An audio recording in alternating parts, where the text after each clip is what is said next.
Good morning, Raptor Freaks. Lexi out here, and we got triple duty to do. And I changed the settings on the stream just slightly for members only to chat today because we have to be fast. There's a game starting at 11 a.m., and I want to watch it. It's Grand Rapids Gold, 9:05, 11 a.m., and I want to do the stream as quickly as we can. We have to do a reaction to last night, and I have to set up both the games for today, the 9:05 game and the Bulls game later tonight. So I have switched the settings, and the first time ever I've done this, I'm members only, not even subscribers only. So only members that are members of the channel are going to be able to chat. There's chat already in here that it's going to be fine. I'll read those comments, but everybody who shows up after this, if you're not a member, you're not going to be able to chat today because I want to move quickly. I have to get this shit done by 11 o'clock. So we're going to do this right now. All right, let me start with the game tonight and the game this morning, and we'll circle back and we'll talk about the Minnesota game. In some ways, I'll even say I don't even give a shit about talking about the Minnesota game for very long today. I'm just going to say that because it's very simple to talk about. And everybody is going overreacting and nitpicking and getting all negative about the Minnesota game last night. You're entitled, and you need to stop. You need to stop because honestly, Minnesota, well, we can go into this. I'll get into this very soon. But first, let's do the stuff for tonight. All right. First of all, we got the Raptors playing against the Chicago Bulls tonight. And there's too much going on, man. We made a move late last night, and we got our center, guys. Trace Jackson Davis is a Raptor. We traded to get him from the Warriors. This is the son of Dale Davis, who played for the Indiana Pacers, the pseudo brother of Antonio Davis, Raptors All-Star. So, yeah, we got our big. He's coming. I don't know if he's going to play tonight. It's probably unlikely he'll show up and play against the Bulls tonight. So, yeah, we got Trace Jackson Davis, TJD. So be ready for him. Some people are already underwhelmed with that move. I think it's actually the move that I thought they would make, and actually they did a good job of making it. And he's young, so he has a potential to grow and to get better.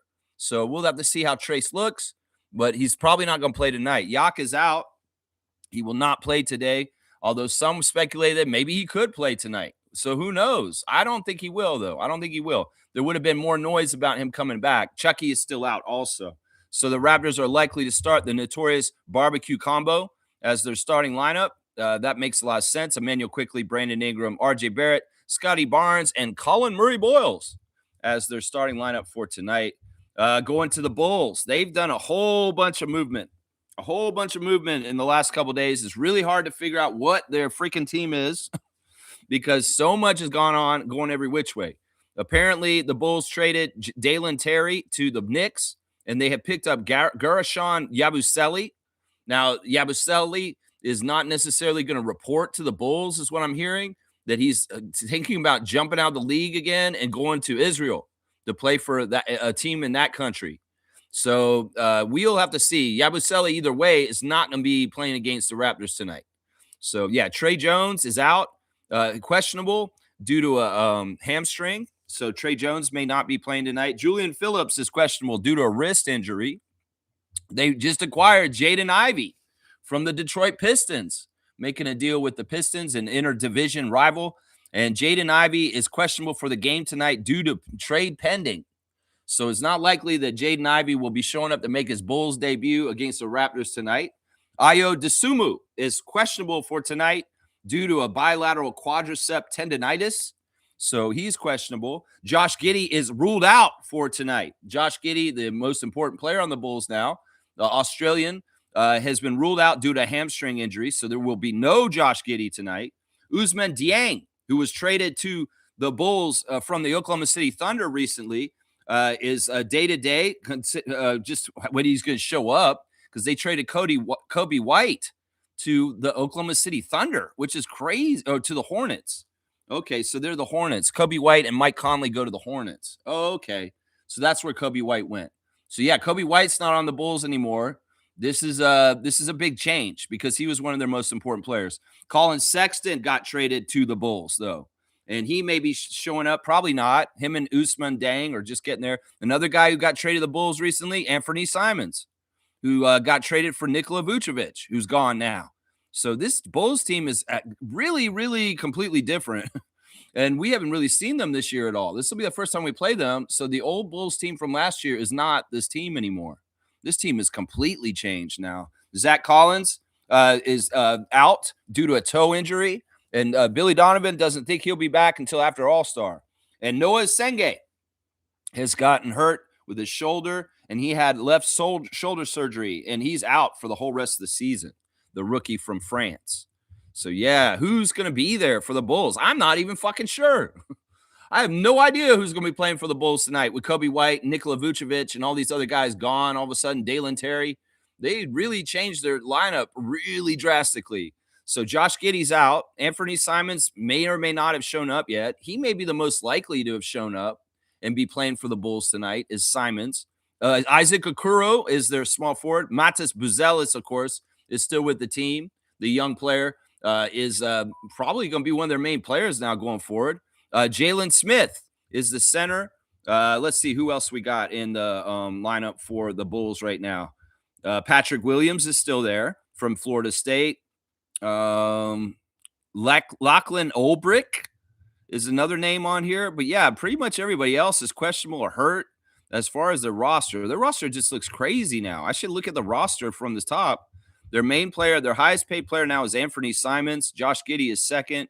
Colin Sexton, Zach Collins, Patrick Williams, Isaac Okoro, Jaden Ivey, Jalen Smith, Trey Jones, Ayo Dosunmu, Usman Dang, Gershon Yabusele, Mattis Buzelis, Noah Senge, Julian Phillips, Lachlan Olbrich, and Yuki Kawamura. And Yuki probably will play tonight because he has been playing a lot lately. Yeah. The Bulls have been losing lately. They have been on a little bit of a stretch where they've been losing. It's the opposite of the Timberwolves. Timberwolves had won 4 out of their last 5. Well, they've lost 5 out of the last 6, the Bulls. So we should hopefully win this game just because of chaos. Like, seriously, we have a bad taste in our mouth from last night's stupid loss. And, the players on the Raptors get a chance to wipe the slate clean and come out and play against a confusing, chaotic Chicago team that just got thrown together. I mean, this is really going to be like a disastrous lineup for the Bulls because it's just going to be too chaotic. Billy Donovan has a tall task to try and corral and get organization, just basic organization, with so much turnover from the trade deadline and so much weirdness. And Josh Giddey is not playing tonight for sure. Yeah, this is a game the Raptors are going to bounce back and win tonight. I'm going to tell you that right now. If they don't, we have serious problems. Let's just put it that way. We should not lose tonight. I'm going to say that right now. And even with the refs, seriously, I'll get it to the refs in a second because they are problematic for tonight. All right, let's look at the Grand Rapids Gold real quick. They'll be playing against 905 at 11 a.m. this morning. They have James Akinjo, Tamar Bates, Moses Brown, Ben Kupit, Kessler Edwards, Dane Goodwin, Terrence Hargrove, Justin Hamilton, Coleman Hawkins, Curtis Jones, Spencer Jones, Javante McCoy, and Derek OGBD. Yeah, so that's Grand Rapids Gold. And the referees for that game in the G League today, 11 a.m. tip-off. That's why I'm rushing here. I got 90 minutes to get this stream done. Castine Evans, number 11, is the crew chief. Ken Jones, number 40, is the referee. And Tommy Wu will be the umpire, number 71. Yeah, getting to the refs for the Raptors and the Bulls tonight. In the replay center, Pat Frere, Robert Hussey, and Sayesh Mehta. Now on the ground with the Raptors tonight, we're getting the crew chief we've had the most this season so far, and that is James Capers Jr., the legacy referee, number 19 in his 31st season out of Chicago. We're playing Chicago. His favorite movie is Malcolm X. He likes to listen to Jill Scott. His favorite book is The Greatest, My Own Story, Muhammad Ali's autobiography. His favorite meal is a lobster roll in Martha's Vineyard. He likes to listen to Pandora. He'd like to attend Wimbledon, and he can play bid whist with the best of them. That's right. James Capers was also the first official appointed to serve on the NBA competition committee. He has been the referee representative on the junior NBA board, and James Capers is the son of former NBA official James Capers Sr. That's right. Yeah. James is interesting ref. We've had him, like I said, a lot this year. Will be his 5th game refereeing for us this year. We have a 3-1 record with him this year, so he's been pretty good for us this year. We did win the last game he reffed. Our winning percentage with James Capers is 45%. over his long career. He's been a referee the whole time the Raptors have been in existence, so the whole 31 years. And well, the Bulls have a better record in those 31 years, 51%. So 45 to 51 for the Chicago Bulls from crew chief, Chicago native James Capers Jr. So yeah, that's problematic right there. The fact that the Bulls have a better record with him, well, is that hometown favor? I don't know. The ref is from Chicago. We're playing Chicago. Let's just say that. The second ref is a disaster. It's Murat Kugat, guys. Number 32, the magician out of Ukraine, his 17th season. He is the worst. Let's just say this. He's the worst ref for the Raptors in the NBA. He has been for many years. And well, his favorite TV show is Family Guy. He likes the movie Catch Me If You Can. His favorite musician is Queen with Freddie Mercury. His favorite book is The Happiest Man on Earth. His favorite meal is Neapolitan pizza. His favorite app is the gross company called Amazon. He'd most like to visit Croatia, and his hidden talent is magician. You want to visit Croatia? That's weird. Murat considers his most memorable NBA assignment to be his first playoff game, game one of the first round series between Milwaukee Bucks and Indiana Pacers on April 21st, 2024. His father, wife, and children attended the game while he refereed. Yeah, Kugat is one of the, oh my gosh, he's so bad. He's at the bottom of the ref report list. He's the only longtime referee that's down there with the rookies. And we had one game where he ref this year so far, and we won it. So we're 1-0 with Kugat so far this season. That's lucky. But we win 34% of our games with Murat. We have the second worst record of all the NBA teams with Kugat. There's only one team that has a worse record with Murat, and we're the second worst. So 34% winning. And meanwhile, the Bulls are his second favorite team. They have the second highest record out of all the teams in the league with Murat Kugat, 62% winning. This is one of the widest splits against the Raptors this season, guys. 34 to 62 for the Bulls with Murat Kugat. That's right. He's the worst, man. Man, he's so bad, man. He's so bad. We're going to definitely have bad calls tonight, but the Raptors need to overpower it all. They had the same thing last night that they didn't overpower it. They didn't take into account that the guys last night in the referee crew, Collins and Kirkland and Green, that they were going to not call travels on certain people, and they're not going to call fouls on certain people at the end of the game. The Raptors need to beat 8 versus 5. They have to understand how perfect they have to play to do that. And that's part of the problem last night. That was part of the problem. So the fifth ref, it does seem like 5 refs sometimes, is Matt Myers, number 43 in his 8th season out of St. Louis, Missouri. His favorite TV show is The Wire. He likes the movie Shawshank Redemption. He listens to Jay-Z. He reads the book A Promised Land. He eats buffalo wings. He likes to play Words with Friends. He'd most like to visit Bora Bora. He wants to attend the Masters, and his hidden talent is playing golf. Yeah, Matt Myers has refereed 2 games for us this season, both of them losses. And, well, Matt Myers spent 12 years as a collegiate official working in the Big South, Mid-Eastern Athletic, and Southern Conferences, among others. He also has 5 years of high school officiating experience in Virginia. Yeah, none of these refs are good for us, honestly. Matt Myers does favor the Raptors, though. We've lost both the games that Matt Myers have ref this year. So, yeah, this is not the best record here. So, overall, our record with the refs this year that are in this crew is like it's 4-2. 4-3. But yeah, Matt Myers, we're right down the middle. 50% winning as a team with Matt Myers, and the Bulls are 48%. So he's the one that favors the Raptors, 50 to 48, the third ref, Matt Myers. But we've lost both the games with him so far this year. Kugat is a problem. He is a problem. And I just want to piggyback once again on this. Look, Raptors, y'all can get feeling real good, get 18-point lead in a game against the Timberwolves last night. But you have to understand that's a playoff team. That's a team that goes to Western Conference Finals. That's a team that's veteran. That's a team that's got guys that know what it takes to win at the highest levels. And in some ways, we're a team that does not understand how to win at the highest levels yet. We're a young core that doesn't take everything as seriously as they should by missing free throws and being careless with the ball. And in some ways, tough lessons like last night against the Timberwolves need to happen because the Timberwolves are on an escalator higher than us towards Larry O'Brien. And in some ways, well, we need these lessons. We're in a rebuild, Raptors fans, and we're still at levels of learning. And in some ways, we're not at the level of beating the best teams in the league in close games where we need, to play absolutely perfect to beat them. And we're not doing that yet. And in some ways, that's part of the reason why the Toronto Raptors record against the best teams in the league is not very good. Is because we're playing the Celtics, we're playing the Timberwolves, we're playing the Knicks, and they're knowing how to close out because they have experience and they know what they're doing. And in some ways, our careless mistakes throughout the game add up.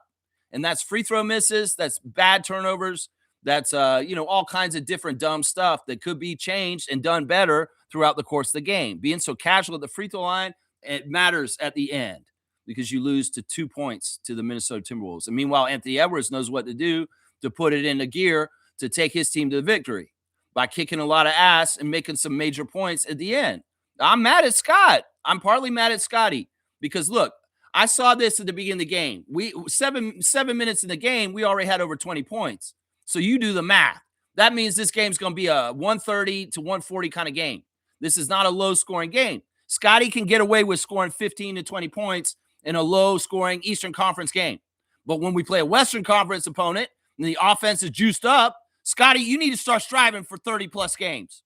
Because honestly, we are not going to match up and beat the other team if you're going to take the fourth quarter off and not continue your excellence of domination and going to get your points, whether in the mid-range or going to the basket.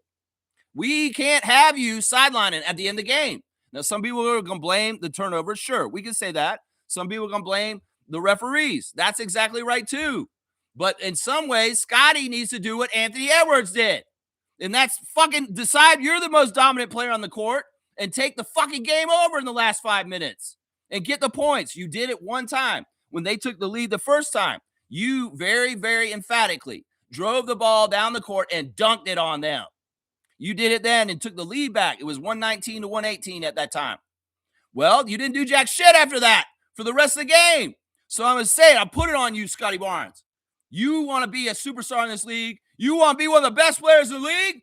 Every night, you got to be consistent, and you have to have eye of the tiger. You have to meet the challenge of your rivals. And Anthony Edwards was your challenge last night, and he outplayed you. He out-superstarred you, and he guided his team to the win.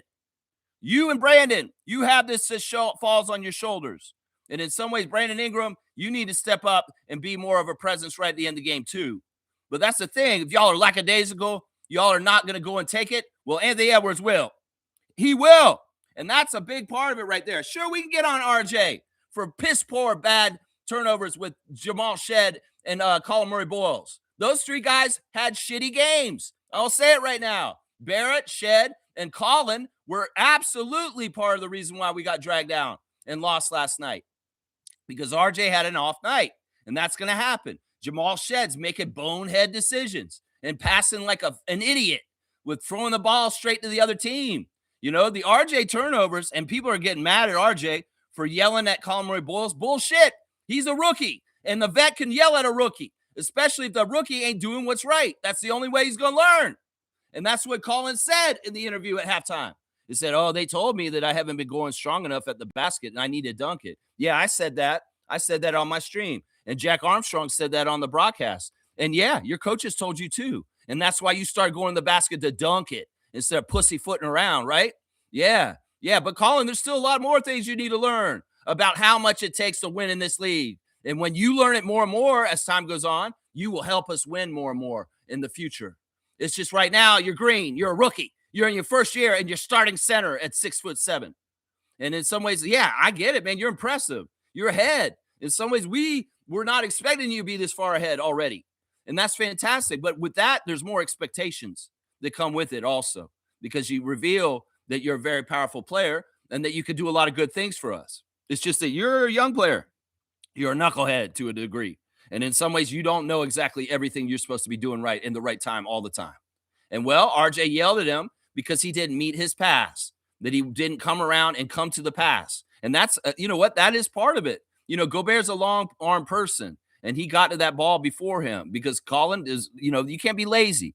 That's one of the biggest rules in the NBA is if you're going to pass the ball to somebody, you better put some zip on it. First of all, you better look and see who's around to come and pick and vulture it off. And you better fucking come and meet the ball if you're the person getting the pass. Because you can't be lackadaisical. This isn't college. This isn't South Carolina, Colin, where you can wait for the ball to arrive to you because somebody's going to get in the middle and intercept that shit if you don't go meet the ball itself. That is why RJ yelled at him, casuals. Okay? That is why. And listen, don't get mad. Once again, some Raptors fans see an older player yell at a younger player, and they start thinking that they're like the younger player because they're a young fan or something like that. Oh, don't yell at me. I'm a youngster. I don't care. I don't need to learn. No, you need to fucking learn, youngster. So you listen to RJ Barrett. RJ Barrett ain't get mad at people on his team for no stupid reason. If he's mad at you and he's coming down on you, he has a reason for it. He's not doing this very often. And everybody who's changing their opinion about RJ just because he yelled at Colin last night, you're an idiot. That means he cares. That means he's trying to help Colin.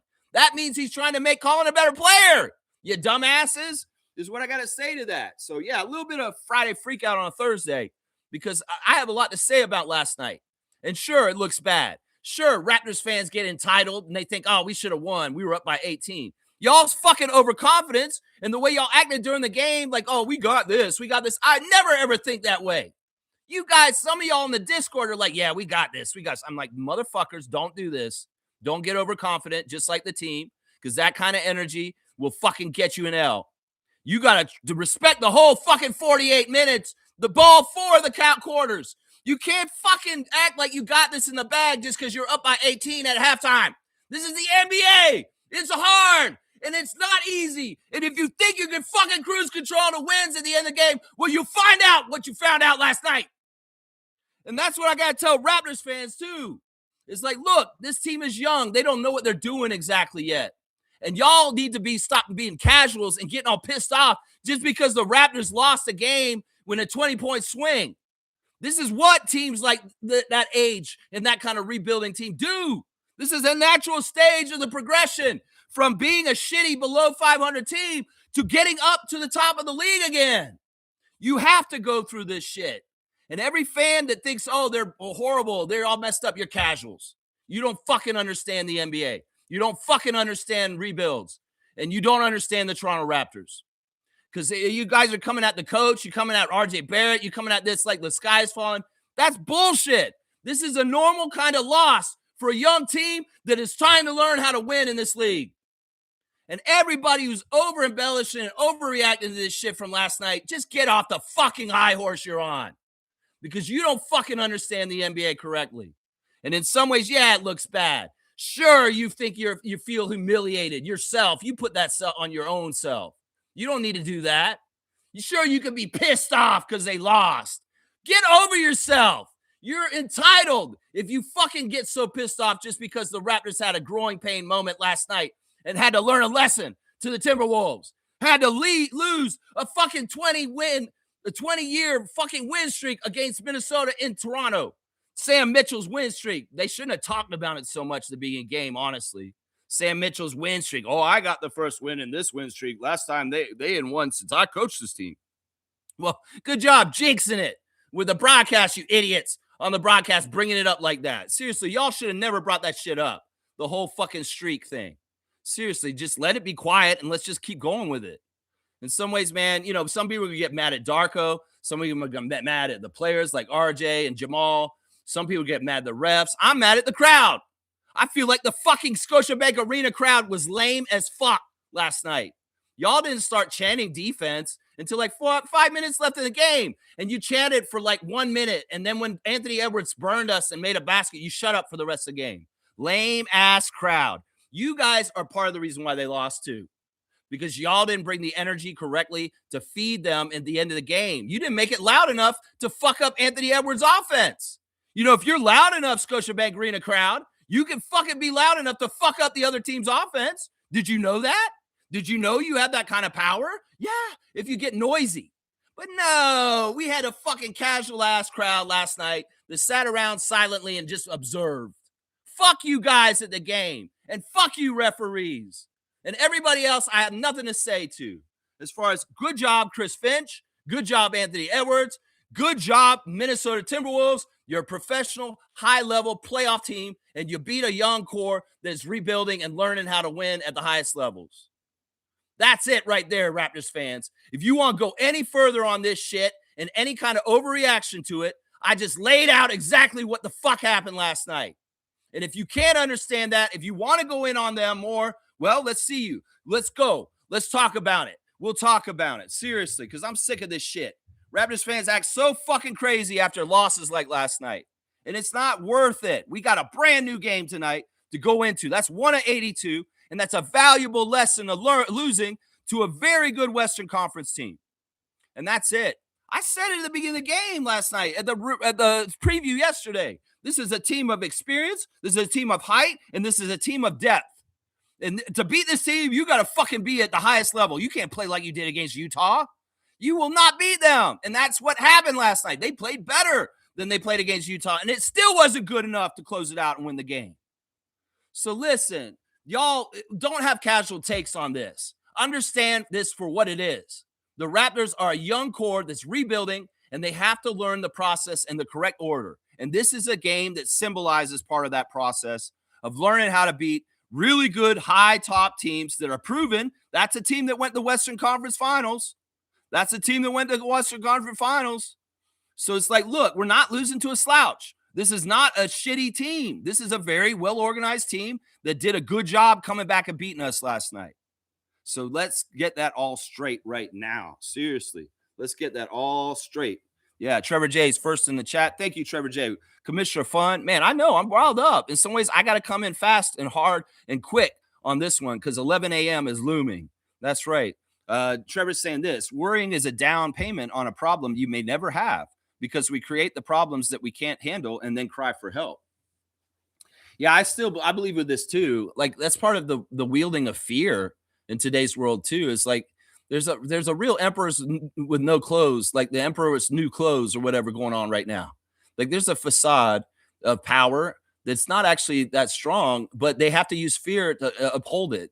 And that's the thing, man. Don't pay into the fear if you really don't need to. Don't be a bootlicker. Don't be a fucking coward and be scared of what's happening and say, oh, I got to do this because if I don't, I'll be in trouble. You're a coward. Stand up to this shit.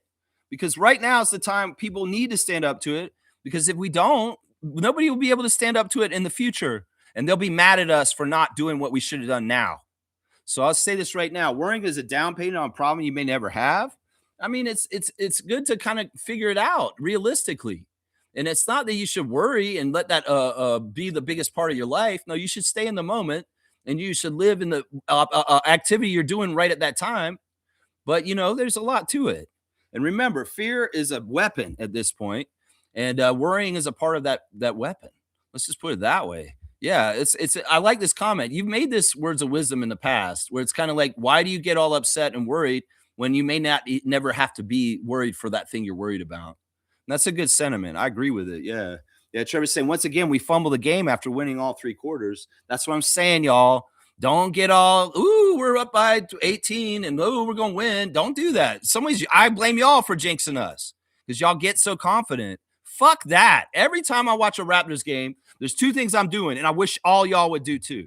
First of all, I respect the game. I respect that an NBA game is all 48 minutes and that we can't get easy and like, oh, we won. I don't even give a shit if we're up by 10 with 5 minutes to go. I don't give a shit if we're up by 10 with 2 minutes to go or 1 minute to go.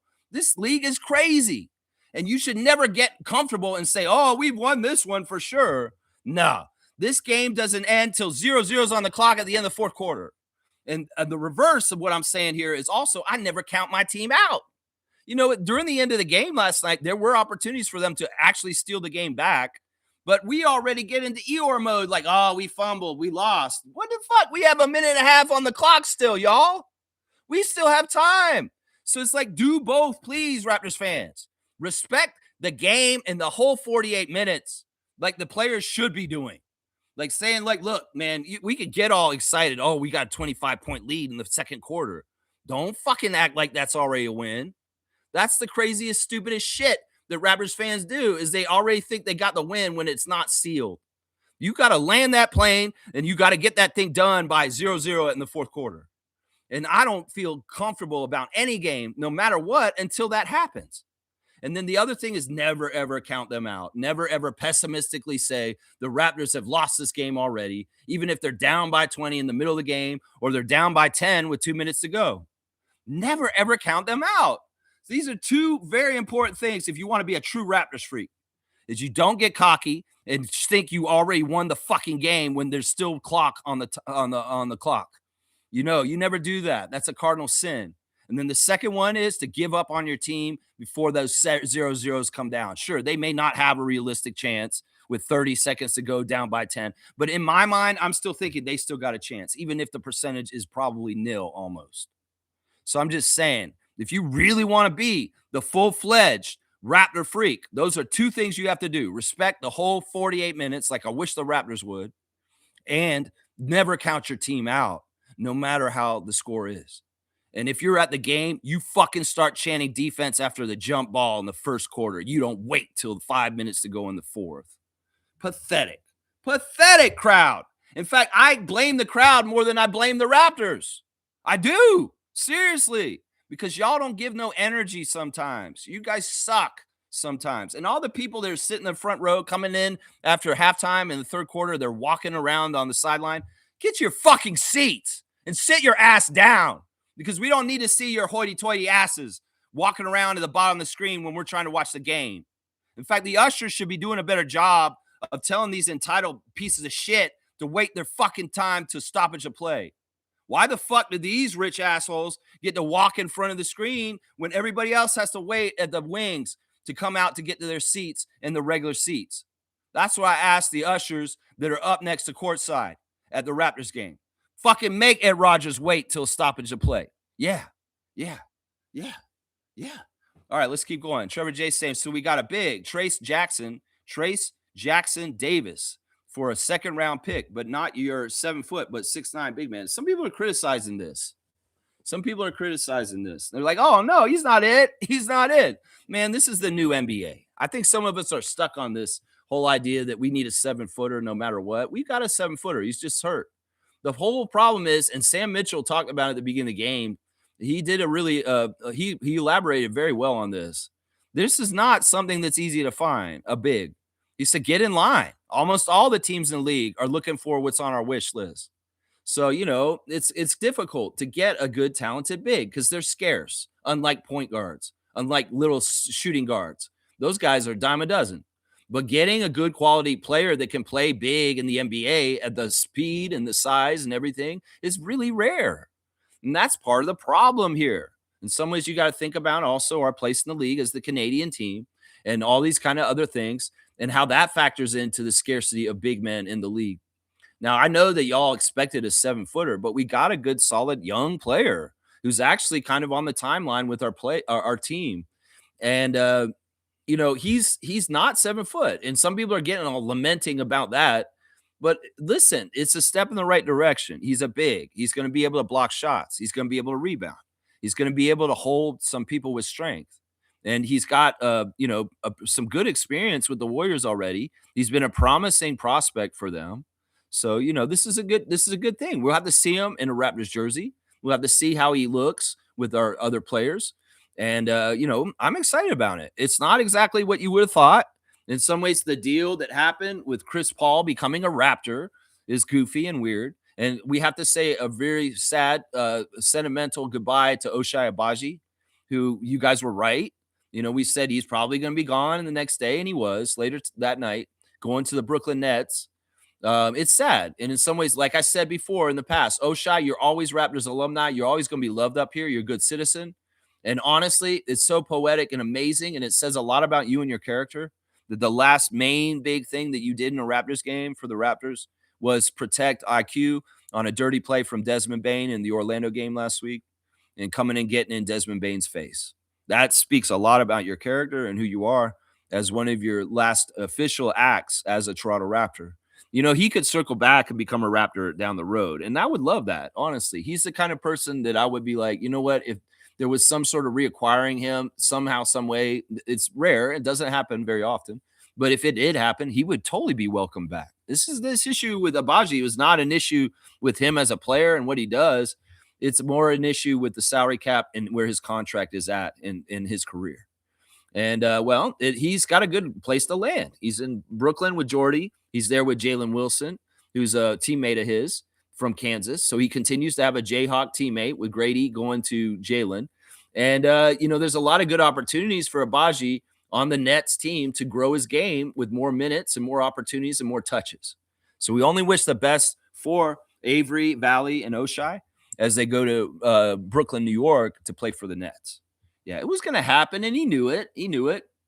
And we wanted to savor the time and understand, man, you're good here, man. And I know that this is always going to be a special place for Abaji because this is where his daughter was born, like while he was on the Raptors, and he got married while he was on the Raptors too. So it's always going to be a special chapter of his life, the 2 years that he played for Toronto. And man, once again, this is the thing. These guys, when you have a player on your team and it's like the level of Abaji, sometimes it is only like 1 or 2 years on your team. It's just like that. There's going to be kind of a transitory thing with different players and how their length of being on your team, how long they're going to be with you. But Abaji was fantastic. In fact, honestly, if I think about when we traded to get him, and I didn't know hardly much about him, I really learned a lot about him. And man, he's awesome. He is awesome. And I feel like he did grow a lot as a player in the NBA in the 2 years he was in Toronto. So salute to Oshai Abaji. We got you, man.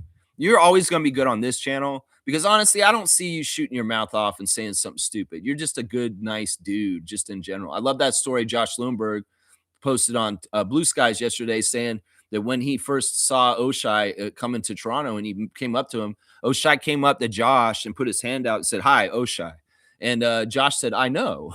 I know who you are because you play in the NBA." But it just goes to show how humble and just down to earth and just a good dude Oshai Abaji is.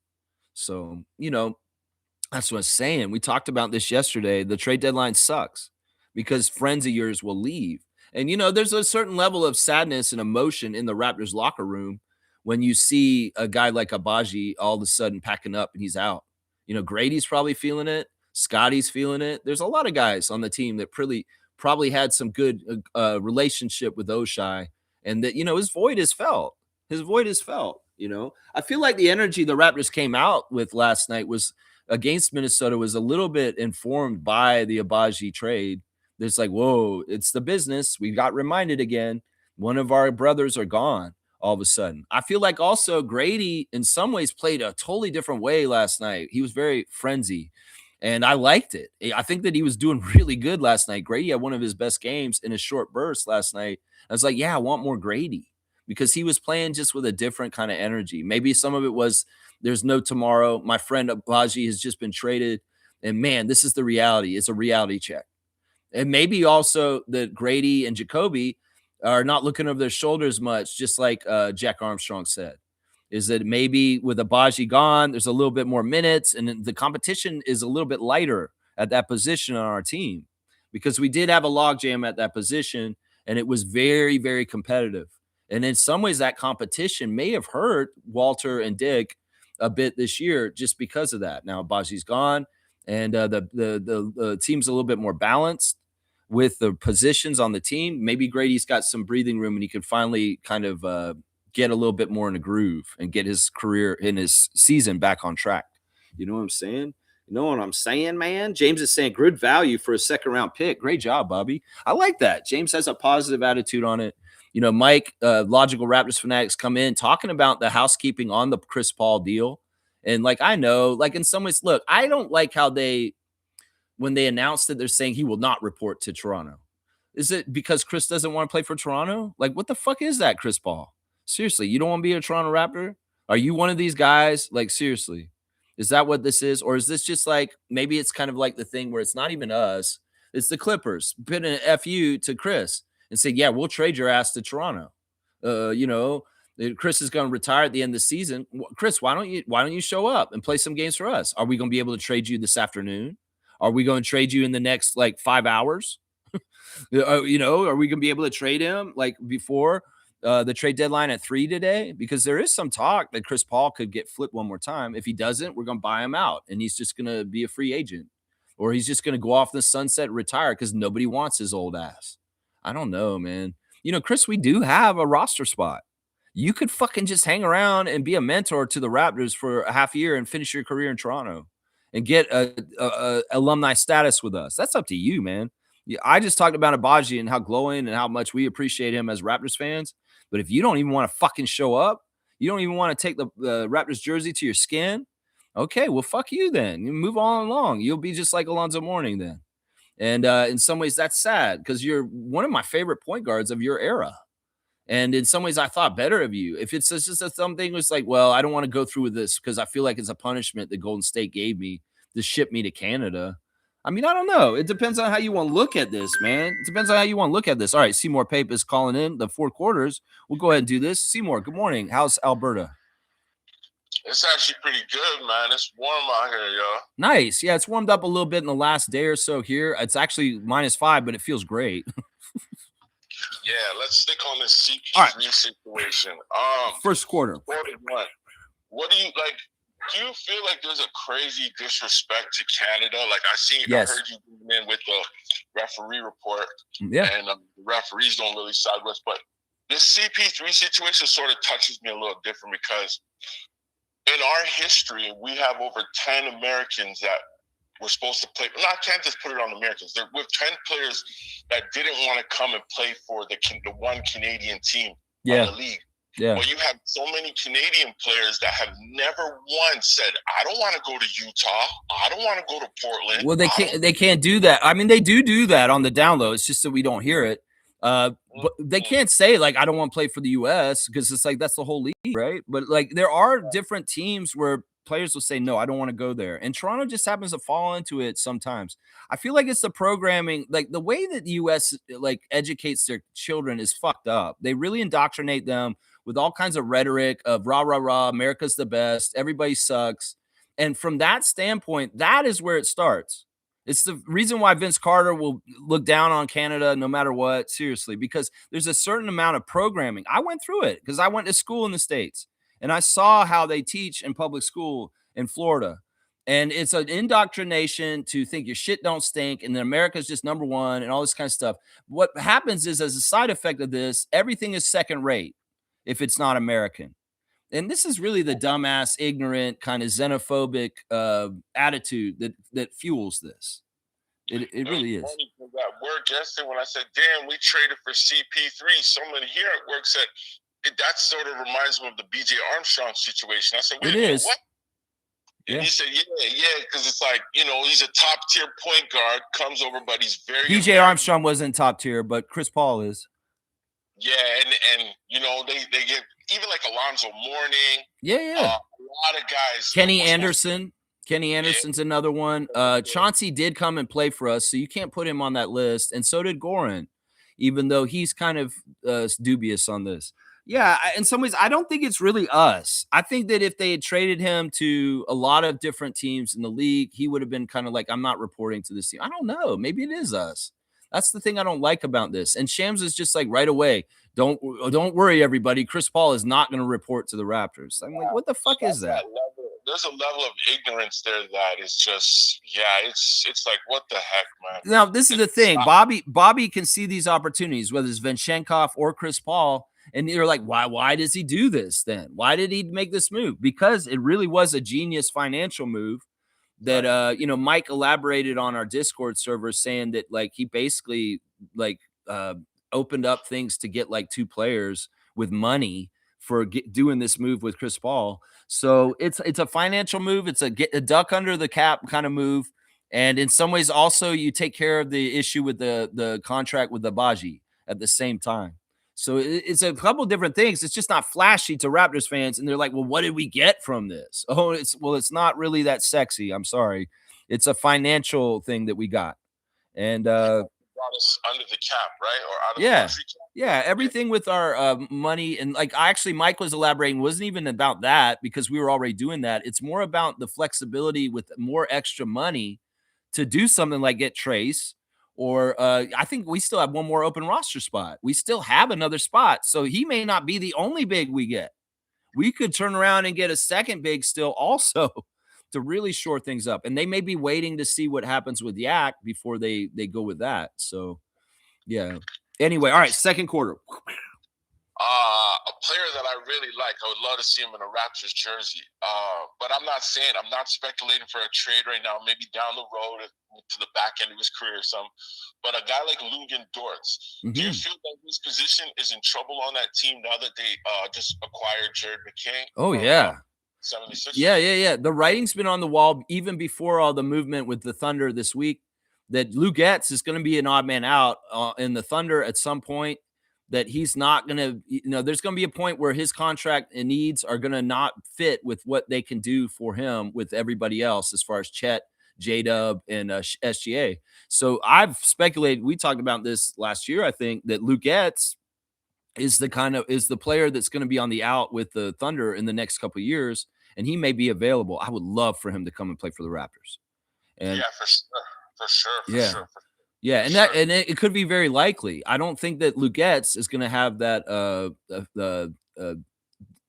not want to come to Toronto thing. Yeah, exactly. Yeah. So, okay, quarter 3.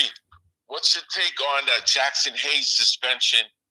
With him doing that thing to the mascot while he was running through the dark and stuff. Did you see that? No, I don't know anything about the story, so I can't opine on it. I apologize. I don't know anything about this, so I can't tell you. You can get a different quarter if you want, so I can't talk about this. All right. Do you see us running into the same situation with Scotty Barnes that Giannis is going through with Milwaukee? Or do you think we could avoid that whole situation? See, that's why I was saying what I was saying yesterday about the Giannis thing. This is the crazy thing. There's a quote out from Giannis that I saw last night that says it all right there. Look, this man had all 4 of his children in Milwaukee. He's raising them in Milwaukee. He buried his father in Milwaukee. His dad's grave is in Milwaukee. Wow, I didn't know that. Yeah. So everybody's saying he wants to get the fuck out of there. They're crazy. He doesn't. This is completely NBA manufactured noise just to get more publicity and get things. In some ways, Milwaukee and Giannis are not cooperating with the NBA head office to make the league more of an interesting league because of movement. In some ways, they want to be the old school team that holds on to their superstar his whole career. But there's so many forces in the NBA trying to pull that apart, whether it's ESPN, Bleacher Report, the NBA head office itself. So, I mean, that what I just told you about Giannis and his family ties and his ties to the community of Milwaukee and the way he is, it just tells you enough right there. So, yeah, you don't want to leave. He's stapled in. He's like this is all manufactured noise, and it's conjecture, it's inflection, it's kind of like this is what we think. Like he obviously has to want to leave because he's not got a good team around him and he's not competing for a championship and he's wasting his career. So like, no, this is bullshit. Everybody's different in this world. Some people have different priorities. And in some ways, Giannis's priorities are probably not the same priorities for him as Adam Silver's. And that's what pisses me off because the president is set. If they can force Giannis out of Milwaukee when they don't even want him, he doesn't want to leave and they don't want him to leave and everything's fine there, but the NBA can force him. Well, they could come and do that with Scott. Yeah. Yeah, it's come down to the clickbait. Like that's why I say this year to me, I already called the year of rage bait. Yeah. Because it's more of the league is trying to push the trade so everybody hits the phone and gets the views. Yeah. And it's a clout thing nowadays. It's just ridiculous. Noise is weaponized. Confusion is weaponized. I think that New York fans jumped into our Raptors Reddit last night and came after RJ harshly last night. Because everybody in there is saying they want to trade RJ all of a sudden. And I'm telling you right now, these aren't Raptors fans that are doing this. These are fans of other nations invading our social media as catfish and fucking just putting this bullshit out there and making us look bad in some ways. Whether it's a Knicks fan acting like a Raptor fan, just getting into our comment section, saying all kinds of bullshit. I'm telling you, it's a political weapon in politics today to confuse and make perception the reality that they want them to make it. And this has been weaponized in the NBA circles too. And the noise around RJ, a lot of it has to do with people from New York that are pissed and that he's playing for his hometown team and he's improved since he left New York and they want to fuck this up. Yeah, that's a fact. Yeah, they don't want to see us do good at all. No, they're our enemy. They're our arch enemy. And New York that's the thing. We got the most powerful media center of the NBA against us to a degree. Their owner sued our fucking team. There's definitely our op. And in some ways, we got to understand the Knicks are trying to get better and better, and the NBA's helped them. And they finally gotten better with Jalen Brunson era. But there was many, many years where they sucked, and we kicked the shit out of them left and right for most of the 30 years that we were in this league. As a person looking from the outside in, because living out west, I said this to somebody the other day. see, you guys in Toronto, you guys don't realize you guys have taken the whole glow of the East Coast. And the reason why I say that is the whole rap beef with Drake and Kendrick, everybody was looking at that like Toronto versus LA. Then you had the Blue Jays World Series thing. Those two events alone in the last 2-3 years have sparked a rivalry for the East Coast, West Coast with Toronto and LA. And I think Toronto has taken the buzz from cities like New York, Boston. I would even say even all the way down to Miami, Atlanta. A lot of people look at Toronto as an exciting, glorious city. I would say it has that feeling back from when the Blue. You know what another part of it is that nobody talks about that everybody sleeps on, and I realized this the other day. Part of the reason why we have a rivalry with the Knicks is because when we won our first playoff series against the Knicks in 2000, we ended the Patrick Ewing era. Nobody realizes this, that when the Raptors defeated with Charles Oakley and Vince Carter and Alvin Williams and all them and Chris Childs, we defeated the Knicks 90s Patrick Ewing era. It ended after that series. And a lot of Knicks fans hold us for killing the Ewing era of the Knicks. Someone had to do it. Well, that's something we've done. We closed Oracle. In some ways, we didn't totally destroy the dynasty of the Warriors because they came back and got one more afterwards. But the Raptors have shut the door on different stuff, and sometimes fans have issues and they carry grudges. And I think that on the download, there is a little bit of a grudge from New York because the Raptors' first playoff series win was ending the Ewing era of the Knicks. Yeah, and it's just because we're Canadian, we're not getting the love we're supposed to get. Because if we was on the other side, let's say the city was like Buffalo or something, and we were on the state side, do you know how much love and praise they would have for the city? Like you know what I mean? The clout, they would boast it.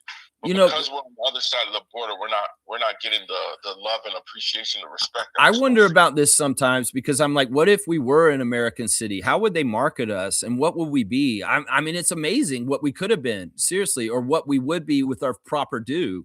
Like, we would definitely be one of the most marketed teams in the league, and they would totally be kissing our ass, like promoting us because we're exciting. We have we're run well.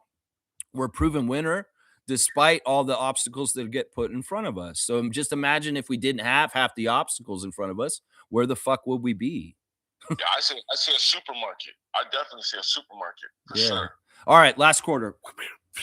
All right, so I didn't get to see the game. You were going in just now about people about the loss and stuff. Can you go in a little bit more on it? Like, what happened? Was there a key how we lost, or like? Well, I mean, the really easy thing to point to is the turnovers that were right at the end of the game. But really bad stuff with RJ in particular, where Ant stripped him. Now, we got to understand, instead of coming at RJ, give a lot of credit to Anthony Edwards as a defender, as far as his aptitude and his skill level, and also knowing it's winning time. And I have to make a big play. As much as Scotty is a good shot blocker at the end of the game, Anthony Edwards is amping up his thing. He's trying to ball hawk. And he's going to try and get that. And RJ may have been a little casual and maybe fucked up at that moment, and he knows it, and that was his fuck up. But then he tried to get the ball to Colin. Colin didn't meet the ball, and Rudy Gobert got a hand on it.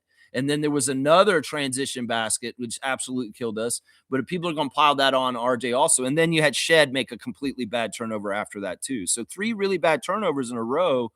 Yeah, that's the direct result of the game turning to the wrong way. But there's so many other factors that led up to get to that position. And, the missed free throws, we're going to go over the team stats. Well, that is a big part of it. You got 2-point victory for Minnesota. They just barely beat us. You take care of some of your fucking free throw misses earlier in the game. You take care of some possessions that turn into turnovers, and that margin's not there.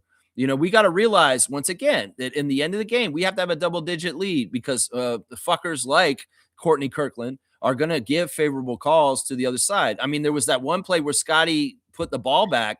In the old NBA, that would not have been offensive goaltending because they didn't have that technology of knowing that just the edge of the ball would be on the rim like that.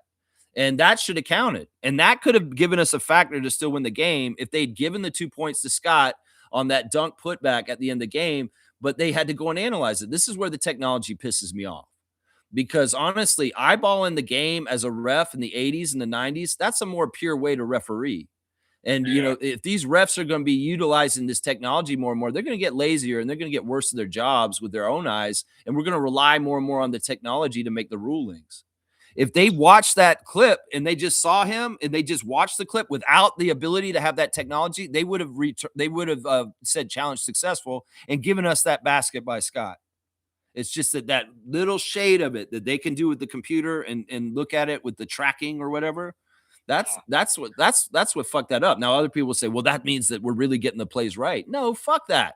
That's a big time play at the end of the game by an all-star and a franchise player that's trying to get his team back into it. But Courtney Kirkland, if you're a killer of fun, you don't want the exciting ending at the end. No, we want the Raptors to lose. So we're going to make sure that these 2 points that Scott just put in are not going to count. And it's still a 4-point lead for Minnesota. Yeah, I like it being based off the human eye too, because you keep it natural, right? Yeah. In some ways, I understand adding this kind of technology to MLB and baseball with pitch and zone of the strike, but like with basketball, in some ways, man, they take all the fun out of the game. But you know, I wish that they didn't have agendas for like, all right, we'd like to favor this team to help them win more. I wish they'd have agendas to let's make this game the most competitive game as possible, and have if there's fun things that happen in the game, let's reward them.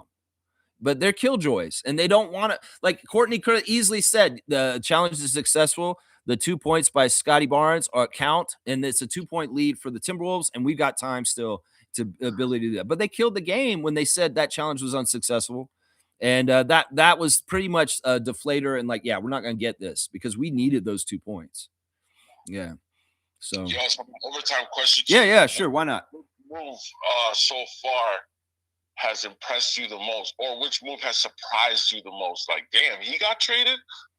I think the Harden trade surprised me the most, and I think the Vucevic trade is the best trade so far. I still think that's the best trade. There's been so many more trades. Like I've seen Porzingis has gotten traded to the Golden State Warriors all of a sudden. There's a lot more that has happened that I'm not really digesting yet because I'm not a trade person. I'm not like all on top of it and keeping complete track of this. In some ways, I'll collect the information from the trade deadline as we play through the schedule and I see the new players on the new teams. I'm like, oh, this guy's on this team now? Okay. Because like tonight, the Bulls roster is Swiss cheese. I have no fucking idea which Bulls are playing against us tonight. I know Buzelis will be there, and that's about it. You know, because they got like 9 point guards. They moved Conley was on Timberwolves. He got traded from Timberwolves. Yeah, Chicago, but then Chicago just moved him to Charlotte. Yeah. They got Colin Sexton on the Bulls now, is one of the things I found out. And they also traded Kobe White to another team. So Kobe White is on the Charlotte Hornets also. And Washington got stacked up. They got AD. They got yeah, they're going to be just as bad as always. Don't believe this fool's gold. It's just like last year when I told you guys about Dallas. Y'all were saying Dallas is stacked and all this. They got Clay. They got that. And I said, no, they're not. You're going to see. They suck. And I'll say the same thing about Washington still. Yeah, it's fool's gold. Has Cooper's is he playing to the level that you thought he would play? Like, I think the last 3 or 4 games he's been balling out. I don't know. I'm not putting any extra attention on Cooper Flagg. He's just another rookie to me. Okay. I know he got like a 49-point game or something like that recently or something. That's what I heard. Yeah, but it was against the Hornets, and I was like, y'all going crazy. It was the Hornets he dropped. Yeah, but he's going up against his old buddy Knipple, so it makes sense. All right, Seymour. Any last point as I move on with the stream today? Last point is just whatever we discuss is just our opinions. We're not fact checkers. We're not, Well, some of us are.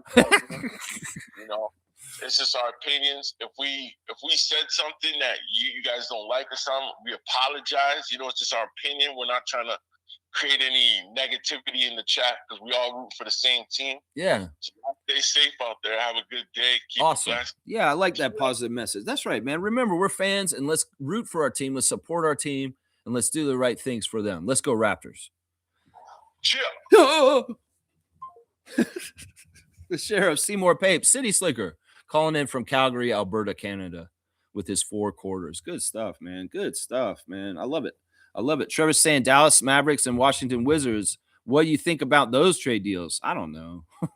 Which ones? It seems like there's so many. James is saying, what's going on with Chris Paul? Is he getting traded or waived? Not sure. We'll see if Bobby can get him traded in the next 5 hours. Then he'll trade him and maybe get some asset for him. We'll just see. Maybe there's no market for him. And we'll just do the dirty work that the Clippers wouldn't do and buy him out and free up things. Because in some ways, it's a financial move. I'd love Chris Paul to show up and do something, but it sounds like that's not what his intention is, and it's not going to happen. So it's already been worked out. Trevor's saying he's not coming to the Raptors. Maybe he might visit for the summer. Either way, in some ways, I lose respect for him because of this. Chris Paul, I thought you were better than this, man, but you're a knucklehead like this. Okay, fine. In some ways, it's going to taint your standing in my eyes as a Raptors fan. Seriously, it's like I don't like this, man. Yeah, I don't like this. Isaac's saying, wait, is Chris Paul 6'9"? No, he's not 6'9", but Trace Jackson Davis is. Yeah, Trace Jackson Davis is 6'9". That's right. Nako's saying this. The only highlights I can see of TJD is as a guy who catches the lob and dunks. The Warriors are so old and brittle. Oh, good to see you, Gerald. I would say this, man. I don't know enough about him. I've seen him play against us a couple times on the Warriors. I think he played against us in that win recently, the one where we went to Golden State. I like that he's a legacy player. I think that in some ways that helps a player like kind of understand being a professional better. But I've heard that Davis did not raise him. Like he was an absent father. And his father, that's why he has the Jackson last name, is because he has a man named Ray Jackson raised him. So we'll get to know Trace, and hopefully he'll be a very celebrated Raptor for his success and the abilities that he brings to the team. We'll get to know him. This will be interesting. I don't think he'll be here for today, but we'll definitely probably see him Super Bowl Sunday against the Pacers. So we'll probably see him then. Yeah, let's see. Trevor's saying, jokes, Isaac. Chris Paul's 6'9". I know, that's funny. Yeah, Chris Paul, man, listen, Chris Paul, you treat us like this, I might like Scott Foster more all of a sudden. Cree said, so we have the son of a former Indiana player, Dale Davis. I can fuck with this. Yeah, he is the son of Dale Davis. The new Raptor is that son. That's right. It's not, I wish it was Antonio's son, but he's in the CBL. Yeah, Antonio Davis Jr. plays for he plays for Honey Badgers, I believe, in the CBL. But yeah, I wish he was Antonio's son, because then we'd have our second legacy player in Raptors history with the son of another player like Gary Trent's. So yeah, Isaac's saying, Trevor, you were great. Don't change. That's right. It's good stuff, man. Trevor's saying people are saying that Trace Jackson fits the Raptors like a glove. That's good. That's the stuff I want to hear. That's positive. He's, like I said, he's younger. That's the other thing. It's like we're not getting a Gafford.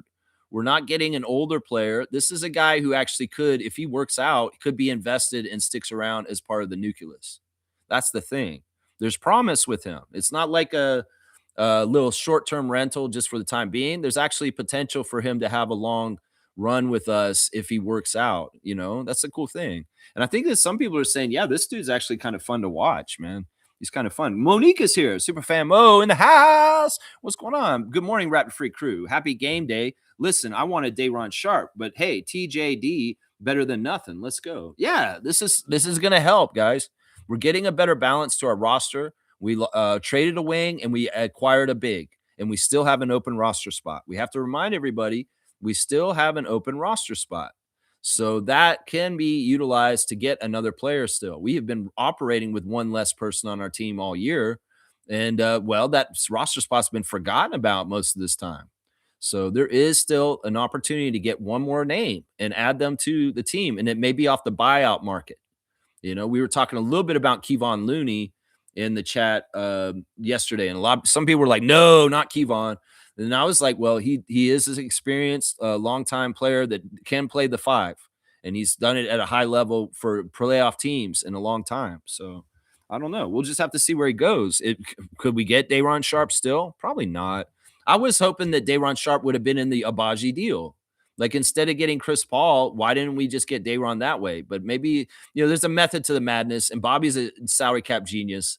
And in some ways, sometimes these weird moves where it's like, okay, Chris Paul, financial move, It's like, actually, these sometimes are really crazy good moves because they allow for such crazy good flexibility for Bobby Webster. And I think that's what's happening here today. That's right. Sorry that I put it on subscribers only, guys. And that was because I've got a time crunch and I want to get in the people that are here. I guess the moderators and the subscription members get to talk today, guys. All right. So Mo's saying hopefully we can get TJD back to his best form. Yeah, I don't even know. He's only been in the league like a couple of years. He's a very young player. Like, isn't he like a second or third year player? Man, I should have his page up or something like that. Let me get his basketball reference page up. Let's see, Trace. He's played in the league. Why didn't you go? Just go. Don't wait for me. Yeah, he's only been in the league. This is his third year in the league. So he's in his third year. Yeah, he's got 166 games so far in the NBA. 54 of them he started, and he's averaging 6.6 points per game and 4.6 rebounds and 0.8 at blocks. And he averages 1.3 on assists. He shoots 64% from the field, his average for his career. He's not really a three-point shooter. Let's just put it that way. He doesn't shoot threes really. And his free throw percentage is pretty bad too. He shoots 57% from the free throw line. But yeah, we'll have to see how he is for the Raptors. That's right. That's right. Shaq Lindsay saying Trace is definitely a Raptors type player. Cool. In some ways, he's got a body that's like Julian Reese. Like he's maybe like he's very. In some ways, he reminds me of Juju Reese a little bit. Yeah. Yeah, most saying we have a center. Yeah, it's debatable.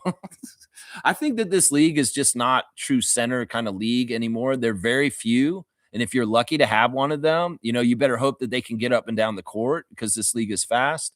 And that's why it's kind of evolving to more centers of 6'9" that are quick and power forwards still that get up and down the court. I mean, there's always been that small ball center. And I think that the league is kind of moving towards that in certain ways. I think part of it is just because the speed of the game is sped up and the bigger 7-footers are too slow and they are a liability.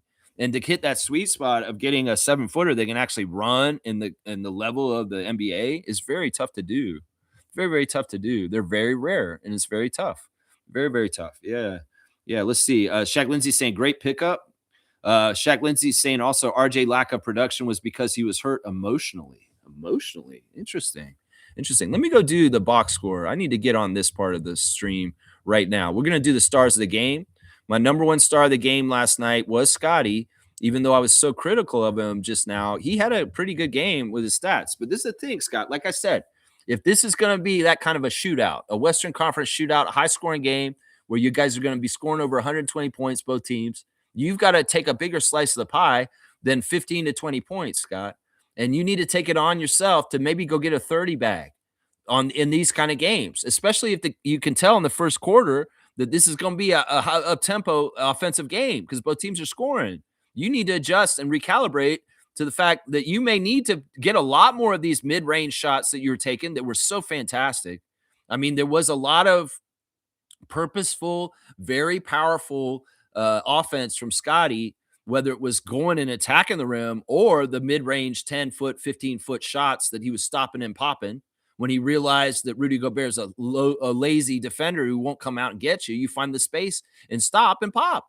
And he did a bunch of that early. He was doing it through most of the game, but he needed to do more of that at the end to seal the deal. And like I said, he only had 22 points. Anthony Edwards had 30, and he beat you. So, Nick Nurse used to say this when he coached us, that I want you to take your opponent, your counterpart on the other side and beat them. That's how you beat the other team. Is like you have to think, I got to beat Anthony Edwards, Scotty. You got to think, I got to outscore Anthony Edwards. And that way I'll know my team has more points than the other team because I outscored their best player. In some ways, I know that's not really your way. And Brandon maybe should be that guy who's saying, I'm going to outscore Anthony Edwards. But somebody's got to fucking do it. And I'll say this, Scott, you got to really recalibrate your brain once again, that if it's showing the signs of an up-tempo Western Conference style of offensive game, that you're going to have to make a bigger slice of a pie that you're going to score for the Raptors to make the total the right amount to get over the really high scoring. And 22 in some ways is not enough. It's not enough, man. You could do more. 8 of 11 from the field. Fantastic. 6 of 8 from free throw. He didn't take a single three. 10 rebounds, 8 assists. He's 2 assists away from a triple-double. 3 turnovers, 1 steal, 1 block, a +9. He was fantastic. But once again, the game is 48 minutes, Scott. The game is 48 minutes. And I know you can be the most dominant player for 48 minutes soon. You're going to get there. You're coming closer and closer to it. There's big, huge chunks of games when you're rookie and the years, early years of your career where you were just not effective and just not doing enough to help. But you're learning more and more what you can do to help. And I'll give you this next assignment. Outscore the other team's marquee matchup. Either you or Brandon has to do it. That's just how it is, man. That's just how it is. The second star of the game for last night, I'm going to give it to Emmanuel. I feel like Emmanuel was really, really good last night on the down low, even if people won't give him any credit.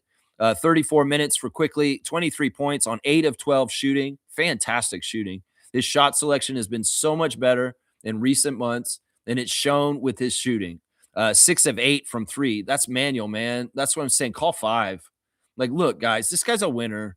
Just ride with him. Go ride with him through the bumps in the road to get to the goal at the end, too. Because he's going to do that, man. He's a clutch guy. You saw him hit that big shot right at the end of the quarter. And it's just like, he's clutch. He's a good player. He's going to hit big shots to help the Raptors win major important games in the future, whether it's in the playoffs or the finals. Just understand Emmanuel's like this. And that's why we should protect him and respect him and love him as a Toronto Raptor, guys, because he's like this. And we need this kind of guy on our team. Seriously. 1 for 2 at the free throw line. It's weird when he misses a free throw. It don't make no sense to me because he's so methodical at the free throw line. 5 rebounds, 8 assists, 2 turnovers, and a steal, a +2 for Emmanuel Quickly. Yeah, really underrated game, man. I really like what he did. I could also say the same argument to him, though, with Scott and Brandon. Step up and get a bigger chunk of the pie. If it's going to be a high-scoring game, we're going to need the best scorers on the Raptors to try and go for 30. So try and get a few more, Emmanuel, especially if you're feeling hot. My third star is Brandon. I'm going to go ahead and give it to the 3 guys that got 20 points for the Raptors last night. 35 minutes for Brandon Ingram, 25 points, 10 of 22 shooting, 3 of 6 from the free three-point line, 2 of 3 at the free throw line. It's weird when he misses a free throw too because he's got such a good free throw procedure. 6 rebounds, 4 assists, 1 block, a +2 for Brandon Ingram. He's just so much fun to watch. We saw a couple of moves last night that were new. Like he did a little layup where he came up and under the basket and flipped around and put it up over. Man, there's a lot of cool stuff. And a lot of the new stuff with Brandon has to do with going to the rim. And I love it, man. I love that he's getting aggressive like that. And he's definitely playing all out for the Raptors. And I love that he's played so many of the games this year. He's only missed 1 game this season. So, man, he's in basketball heaven. And he's tinkering, and he's a tactician. He's a student of the game, and he's paying attention, and he's doing his part with what he can do to try and help the Raptors be a better winning team as we go forward. And, well, I would put it on Brandon. You know what you got to do to keep up with the Western Conference team because you played for the Pelicans. And, well, you understand that when the scoring is up, everybody's got the scoring up. That's right. So maybe you should have got 30 like Ant is what I'll say there. RJ Barrett, tough night, man. It's just a rough night for RJ. 28 minutes, 13 points on 4 of 12 shooting. Just didn't shoot very well. 2 of 4 from 3, 3 of 5 at the free throw line, 6 rebounds, 1 assist, 4 turnovers, including 2 very costly ones at the end. 1 steal, 2 blocks, and a -1. You know what, RJ, he was emotional last night, like you said, but he was emotional because he didn't want to fucking lose. There was a certain amount of juice in Barrett and Quickly because of DiVincenzo and Randall. Those guys are all real tight. The history of all them on the Knicks, they're very close friends. And in fact, the matchup between DiVincenzo and Quickly is a very fun personal matchup where they're going toe-to-toe and at each other. And there's a lot of shit talk, and there's a lot of like, Emmanuel really wants to stop Dante. Well, there's a lot of similar stuff in the energy with RJ too, playing against those 2 guys. Like RJ really wanted to win last night. And in some ways he understands he fucked up and he was a big part of why they lost. And he hates that. He gets so mad about that. That's part of the reason why he yelled at Colin. He's mad at himself. And you could see it at the end of the game when they'd show RJ on camera that he's just pissed off. Like he's an ultimate competitor. He's somebody who does not like to lose. And this is somebody we want on our team. Now, he's not going to be perfect every single game, and he had a little bit of a bad game last night. There's no doubt that that's true. But we got to understand just the idea that he is so mad that they lost last night. That's a good sign that he's a player that, we should value. Let's just put it that way. Colin was tough, man. In some ways, Colin, once again, he's a mixed bag of amazing and wow. And I'm so proud of this young rookie. And then, like, oh no, it's like, that's not exactly right. Oh, wait, why did you do that? A little bit of that too. 25 minutes, 13 points for Colin, 6 of 9 shooting. I love his aggression going up. And I love, like he said in that interview at halftime with Kayla Gray, they told me to get more aggressive and take it up strong, and I'm doing it more. Yep, that's exactly right. This is normal for a rookie's journey, that you got to be told you need to go up stronger. That's right. 1 of 2 at the 3. I love that. Like, he had an opportunity to shoot a 3 just because it presented himself, and he nailed it. The Raptors had a really good groove of making their shots early in the game. It was fantastic to see them do so well shooting early. It was really nice. It was refreshing. 3 assists, 4 rebounds, 2 steals, and a block for Colin Murray-Boyles, a -14. That's another sign that he's not doing things right. He had the worst plus minus on the Raptors. And there was a couple of things that he's doing that are intangibles that is not helping us win.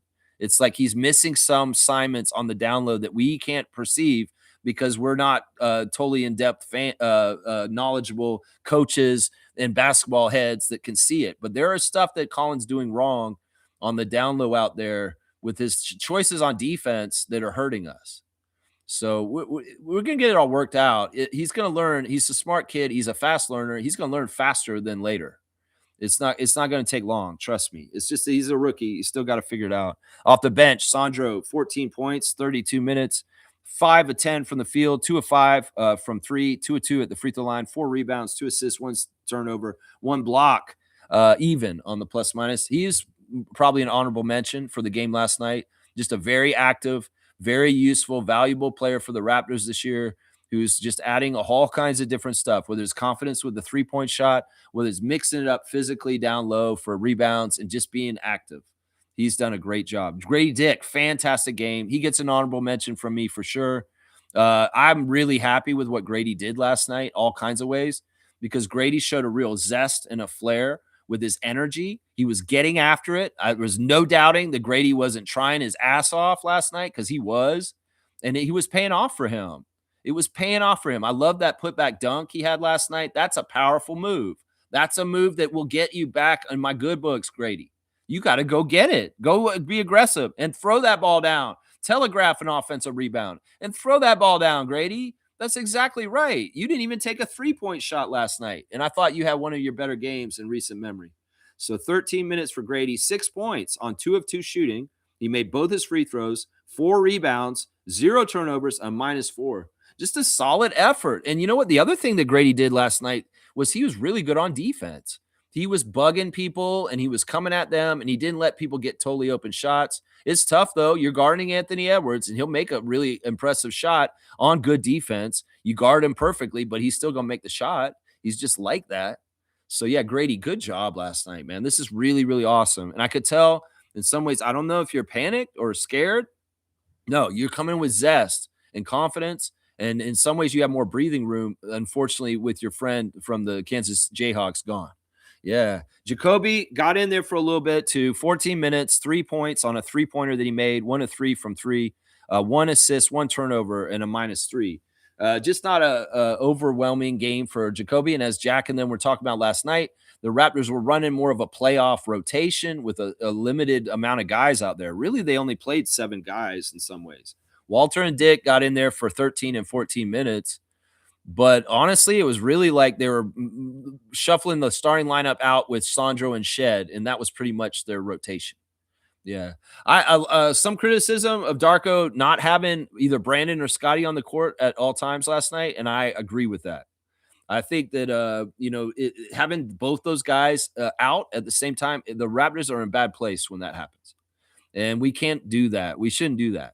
We shouldn't do that. I don't think so. I mean, in some ways, you can maybe get away with it if Emmanuel and RJ are the guys out there, but I don't feel comfortable with that. If you can balance it out where you, because they asked Darko in the post game, why was there so much lineup with Ingram and Barnes minutes? They were like sitting at the same time and out there on the court at the same time. It just happened to happen that way, Darko said, because of foul trouble for Colin at the beginning of the game. So yeah, Darko actually was really proud of the play of the players. He thought that they played really well and hard, and Sandro said the same thing. It's not that they didn't try hard enough or do the right things. It's just they made dumb mistakes that led to the result. And there's people can nitpick and go crazy and overanalyze this all you want. It's pretty simple, some of the stuff that happened last night and why we lost. Anthony Edwards, 30 points in 38 minutes, 11 and 23, 1 of 8 from 3. We guarded him well for parts of the game. It's just when he is winning time, that's why he's an all-star. That's why he's a top 10 player in this league. You see what he does. That's it right there. Yeah, Gobert's goofy, man. He got a double-double, 10 points with 12 rebounds. He's a goofy player, man. He's just goofy. There were a couple plays where he got favor. The referees, Courtney Kirkland and Nate Green and Derek Collins, they were given 50-50 calls like they were the home team, the Minnesota team. Part of it was there was one play where the ball went out of bounds off of Gobert and Collin. And basically, they gave the call to Gobert for seniority and veteran all-star and all, just his body work. Collin's the rookie. So they said out of bounds on Collin. That play was actually out on Gobert, but they gave a veteran favoritism to Gobert over the rookie. And we could have probably challenged that call and gotten the ball for ourselves, but they let it slide. And in some ways, that's a lesson for Colin Murray-Boyles. It's like, look, there is a pecking order, there's a hierarchy, and the refs respect known players that have been in the league longer, and they will give weird calls to them, even if it's unfair, in your detriment. Because welcome to the league, rookie. This is how it is. And yeah, sure, Jaden McDaniels was fucking traveling. There was fouls on drives to the basket. Sandro was driving to the basket. He said after the game, I feel like I got hit on the forearm by Anthony Edwards, and that was not a good defensive play, and I should have gone to the free throw line. So it was definitely ref manipulation to help guide Minnesota to get a 2-point win, but that's what the Raptors have to understand. That's part of the whole thing that you have to beat. That's why it can't be close. And that's why, if there's 50-50 calls and stuff like that, and you get the shaft, understand that's why. So, I mean, I kind of knew this was going to happen with this ref crew, is that if they have a chance to fuck us over, they will help the other team get the opportunities. And they did. They did, whether it's snuffing a 2-point offensive interference basket by Scotty or giving extra fouls to them at the end of the game and ignoring calling fouls for the Raptors, whether it's Scotty driving or whoever. That's really one of the main ways the refs can manipulate is whether they give foul shots to teams or not. That's very basic ref manipulation. Very, very basic. All right, I'm going to go ahead and do the box score since I'm here. And it looks like I only got 15 minutes till this Raptors 905 game starts. So I better hightail it, man. Still a lot to do. Raptors, this is crazy. The Raptors shot better than the Timberwolves on all 3 shots categories. We shot better than them at free throws. We shot better than them from 3-pointers, and we shot better than them from the field overall. But we lost by 2. And part of it is, all right, we missed 7 free throws in this game. That's 7 points. We're a little bit more perfect, not 71% from the free throw line. Yeah, we could win. But they shot 56% from the free throw line. They could have hit a lot more free throws that they made. They did out-rebound us by 5. I did see some people commenting that they feel like the big man lack and the rebounding was a part of the factor why we lost. Maybe a little bit, but not really. I feel like we held our own. And in some ways, that wasn't really how they were beating us, is with size. I don't really agree with that. Assist to turnover ratio, 31 assists for the Raptors, 13 turnovers. That's pretty good. Some of those turnovers we'd love to have back. That's the thing. Only 13 turnovers is not that bad. It's just that they were very key turnovers at a very key time of the game. And that's the big problem right there. Yeah, the points in the paint was even. So it's not like they totally dominated us with Gobert. And the fast break, they actually got more fast break than we did in the game last night. It's tough. It's a tough game. Doing a little analyst of the box score and looking at it right there. That's right. Yeah. Neil's saying this. I'll be at Scotiabank Arena tonight. Well, I hope you bring the noise better than that crowd last night, Neil. Man, I was so pissed off at the crowd last night. They were so bad in the fourth quarter. The way that they gave so much power to Anthony Edwards by shutting up just because he hit a shot. You should be defiant, Raptors fans. You get defeated for the team by acting defeated because you shut up just because he hit a shot. He loves that he shut y'all up. You gave him the power to. I would be loud either way. I don't give a shit if he hits a shot. And everybody's like, oh, casuals are scared because we lost. Oh, no. Oh, and be quiet now and not help your team when they need you the most. Losers. Fucking be loud the whole game. Seriously. And those defense chants don't need to be just showing up in the fourth quarter. You should be chanting defense the whole fucking game, Raptors fan crowd. And Neil, you go down there with the right energy and do it right. Do it like I would if I was there. And same thing for Monique. I know she's going the game tonight too. Maybe y'all will see each other. Who knows? Maybe you will. Monique's bringing up very important news because this game is coming up very soon. Tyler Perry has been reacquired by the Raptors 905 and Luke Wynn. Tyler Perry, not the actor-director, Medea, is a player that played for the 905 last season as a backup point guard, and he had some heroics. So this is a great addition. We've been a little light on our roster for the 905 recently, and Tyler Perry has a knowledge of the team. He's played with a few of the guys already, and he has played for Andrew Jones. So it's a nice fit because he comes right back in with the ability to meld with the team instantly because of his time with them last year. So, yeah, I'm really happy about this one, Mo. That made me really happy when I saw that Tyler was back with the 905. And we'll see him in about 10, 15 minutes. Going to be playing against Grand Rapids Gold very, very soon. That's right. Caribbean night is tonight. It was WWE night last night. It was goofy. They had Lash Legend and Trick Williams there, and they were doing a lot of crowd work. And, I don't know these people at all. I don't watch wrestling at this point. But they seem like they're interesting wrestlers in some ways. But, yeah. WWE night was interesting. They wouldn't give the masks to people on the way in. They had to get them on the way out. Why is that? That's crazy. Yeah, Blackhawks saying, we holding it down, Mo. Yeah, maybe y'all were running into each other tonight at the game. That's right. Hold it down, Raptor Freaks. That's right. Shaq Lindsay saying, I like Shed, but slow your roll. What the hell? 2 crucial turnovers. Damn. Yeah. Yeah, Shed is man, he's so young in some ways. We got to keep remembering that. He's not like a 5 or 6 year vet. He's got a lot of growing pains still too. And in some ways, his confidence that grows from being established and playing the NBA, hearing nice things about him, in some ways it grows for allowing space to fuck up and mess up too. And he's going to go through that. In some ways, as a point guard and a leader, you're going to fail sometimes. And well, he learns from it. Hopefully he learns a bounce pass is better. A bounce pass is better, Jamal. And man, protect that ball like it's your precious baby. Seriously, man, you got to protect that ball like it's your precious baby, my guy. Blackhawk saying, I hope the GO train is working again. I don't know about that. Seymour saying, rename that bitch Scotty Bank Arena. I like that. Shaq Lindsay saying, it's okay for these two players to have bad games because I know they have to bounce back game today. Unfortunately, I can't say that for some of our other players, Dick. Well, I don't know. Maybe Dick will be fine tonight too. Man, he really, the energy last night he had was right. That was the right kind of energy because he has to go all out, but it has to be focused and it has to be towards the winning play or the right thing to do. He could run out there like a chicken's head chopped off and he could mess up left and right. But if he's doing it the right way and he's bursting and he's doing the thing, he could have a place. And that was more like him last year when he was starting. So, yeah, I like what Grady did last night. He didn't even attempt a 3. I won't get mad at you for missing an open 3, Grady, if you don't take any. I was going to say, Seymour saying the fact Scotty keeps getting better every season is amazing bright star with a bright future. Of course he is. He's just that kind of player. He's not wasting his life. He has DeRozan code. He's trying to be the best player he can be. And the vision of the best player he can be is shared by him and Darko and Brian Macon.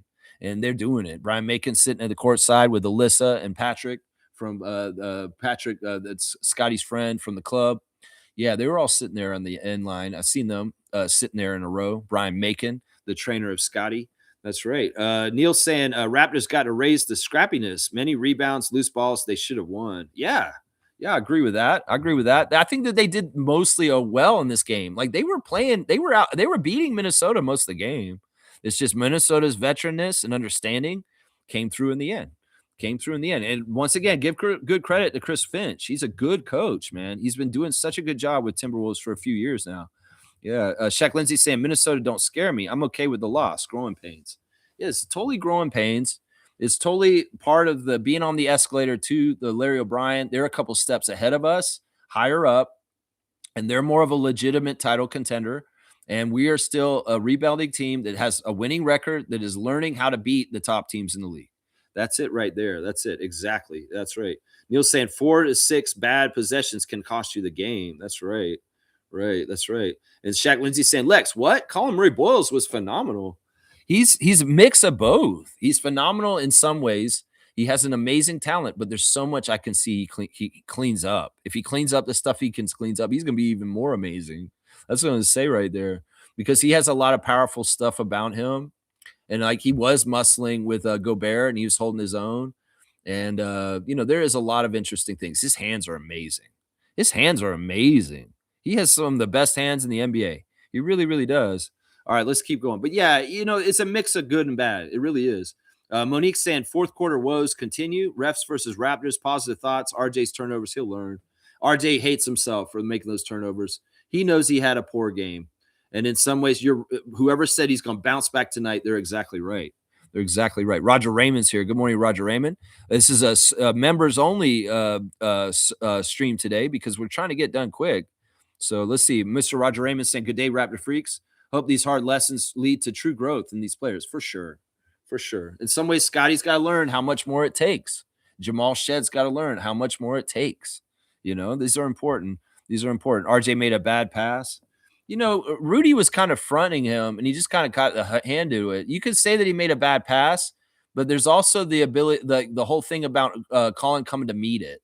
That is important, seriously. And it could even be that Colin wasn't totally looking where he should have been looking at that time. So that whole play, because of the emotional outburst of RJ, people are reacting to it. In some ways, it's like, RJ's a competitor. He really wants to win. And in some ways, he should maybe hold that in and maybe wait for backstage. But he had this. I don't know why he had to say it right then. Shaq Lindsay saying, sorry, I have to disagree. Love RJ, but everybody's accountable. The loss was a good one. We need to be patient. This trade deadline exemplifies it. I'm not exonerating RJ from his part in the turnovers. It's just that unlike a lot of other people who are coming right at him so directly and aggressively, I'm not going to do that. In some ways, I'll kind of like give him some credit and say, look, none of us are perfect. And in some ways he screwed up and he understands this. But I'm not going to disagree that he didn't have a part in why we lost. Oh yeah, that's definitely for sure. But also at the same time, there's an overkill on coming at RJ in certain places right now. And part of it is the nefarious catfishing of other fans of other nations coming in and piling on, because that's what they do. They'll watch other teams that they don't like, and when they see problems with the other teams, they'll come into fan nations and just pile on in negative, toxic ways on purpose. That's the thing. Lindsey Dunn going on about stop saying trade RJ. I don't even think half these people that are saying trade RJ have anything to do with the Raptors. Let's just put it that way, because we got to understand it's catfishing. It's catfishing. There's a lot of this right now. Shaq Lindsay saying most of these teams are throwing knives and we're throwing darts. We are targeting positional players that fit our system and Sky's style of play. Colin, Sandro, Shedden, now Trace are examples of that. I love that. I love all of what Shaq's saying here. Wayne saying, morning, Raptor Freaks. Your job is difficult explaining sports winning, not just basketball to a lot of people supporting our team. Two habits, communication and physicality, were deficient right there. The physicality was pretty good for most of the game. The other one, what you're saying, communication. Yeah, I mean, once again, we're so quick to say we're so bad, but why can't we sometimes say the other team is really good? Like, Anthony Edwards is a top level player in this league, and he made some big plays and hit some big shots. And in some ways, we could put ourselves down and say, oh, we just suck. Well, that's very self-centered. In some ways, we got to give some credit to Minnesota, who plays in a very tough conference and has to battle some very tough teams. And they get in close games with really top teams in the West all the time. And so this is not their first rodeo. So, we got to give some credit once again to Finch and Edwards. Seriously, we got to give a lot of credit to them. Seriously, and it's not necessarily what we didn't do and our deficiencies. It's more that these guys went out there and took it because they know this situation better because they've been in it more often. Shaq Lindsay saying, don't underestimate Trace. He's good. I wasn't wrong about CMB, and look how he turned out. Trace is just as good. There you go. I like that. If he's anything on the scale of CMB to add to that depth, that's fantastic. That's fantastic. Fiercey saying, good morning, fam, and happy game day. I think it will be good for Oshai to work with Jordy, but I will miss his positive aura and genuine smile, wishing him the best. Yeah, I can get behind all that. Fiercely saying Trace is a good one. I've watched him play with Golden State. At some point, he was getting more minutes than Looney. Yeah, he made Looney expendable, and that's why Looney left. They got rid of him. Wayne saying respect to Oshai. He's a class act. I've seen him improving. He's another player who has a winning pedigree. All the best to the young man. That's right. He's an NCAA champion with Kansas. In fact, he was the MVP of his Kansas Jayhawks national championship team. Yeah, Blackhawks saying Raptors have no plans for Chris Paul, so they told him he doesn't have to come here. Raptors is just being straight up and not waste his time. Is that what it is? Or is it Chris Paul and they working out the deal saying, I'm not coming there. You guys just got to go ahead and trade me or buy me out. That could be part of the factor too. I don't know. I don't think it's the Raptors saying, we're gonna just do this. It could very well that Chris said himself, I won't report to Toronto. You can trade me there, but they're gonna have to move me after that. That's more likely, unfortunately. And in some ways, it's just like, Chris Paul, man. You're saying that Chris is looking to get back in the league, so this isn't him? I don't know if that's true. Chris Paul's contract is being used as an accounting move. Okay. Leonard Miller gone to Chicago. They traded him today. So he's going to be with his brother, Emmanuel. Emmanuel Miller is on Chicago. I don't know about Leonard. Leonard was on the Minnesota bench last night. Y'all, no more comments because I'm like 4 minutes away from the game. Fiercely saying Lou Getz has now signed with Clutch. It's his IG page, so it's with Rich or Paul. Okay, it's not important right now. 9 emojis for our number 9. I like that. I missed the first 3 quarters of games. Fiercely Jr. had a game. She had only 7 points, but it still had significant play time. Her team won by 1 point. It's really intense and a good test to play in a hostile environment. Anyhow, yes, saw the fourth quarter turnover, so not a reason to turn on RJ Shed. Also messed up. Okay, yeah. Sorry, I'm moving really fast, Fiercey. And in some ways, if you guys have more comments that aren't necessary, I'm going to go ahead and move forward. I'm really happy that Fiercey Jr. is getting good games in. On to the Bulls tonight. Let's go.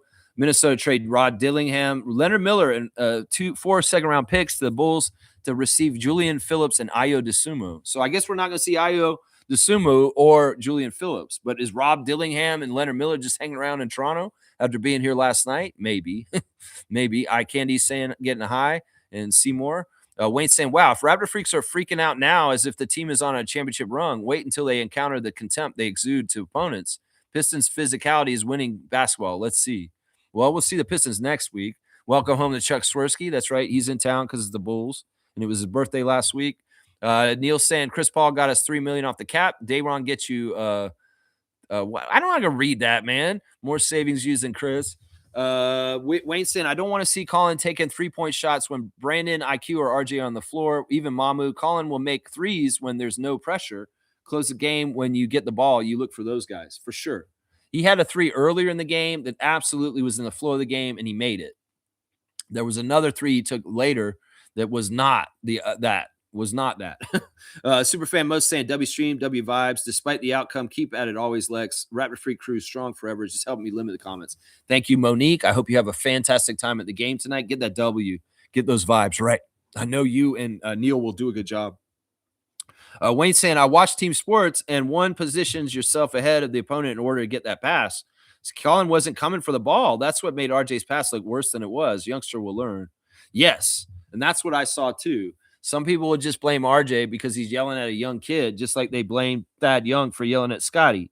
And that was bullshit. In some ways, vets should be able to discipline and talk to the players just like the coach sometimes, especially if they're trusted vets like Garrett Temple, Thad Young, or RJ Barrett. Is what I would say right there. Yeah. Isaac saying, satire trigger warning. Read that exactly 20 years ago, Rogers purchased a private jet for $20 million. The life of a private jet is 20 years. Rogers just saved how much? $20 million. Did he buy that from Epstein? I don't know. That's the whole thing. A lot of people are on the Epstein files because they tried to buy jets from him or something. Russell Wilson. That's right. Neil saying, mwah, ha, ha, ha. Members only. Can't keep me out. That's right. Because you're a member. You're in here. That's right. I would never do that. That's why I was trying to do that. All right, we're going to run through real quick. I don't even care about the Instagram stories. We're not going to do them. We're not going to do Raptors Reddit. Let's see. Is there any breaking news that I need to look at right now? Okay, Josh, let's see. Blake has got the update on the injuries for tonight. I'll do them real quick. Josh Giddey, Noah Sengay, and Zach Collins are out. Ayo is out because he got traded. So all these guys got traded. So, yeah, everything's crazy. Mac McClung is about to sign a 2-way and be available for the Bulls tonight. So we maybe see little Mac McClung on there. So now Miller brothers are together. Emmanuel Miller is playing with Leonard Miller, and they're on the Bulls together. Yeah, Ayo came to Toronto on the Bulls plane last night, left on the Wolves plane most likely. So yeah, he might be still in town for this right now.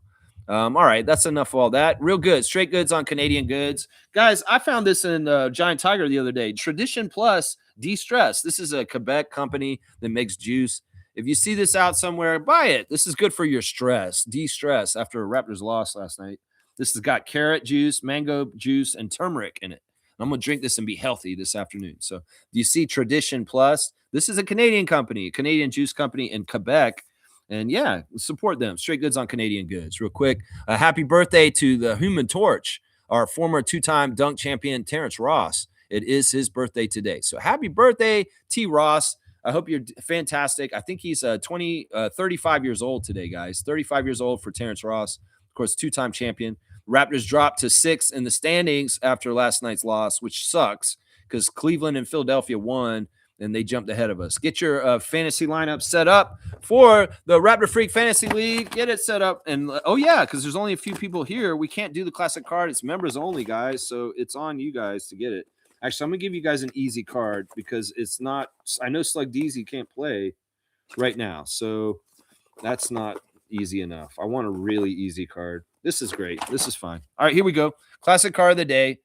Full name answer. Give it to me, and then we'll get out of here because I want to get to the game. It started in the last minute.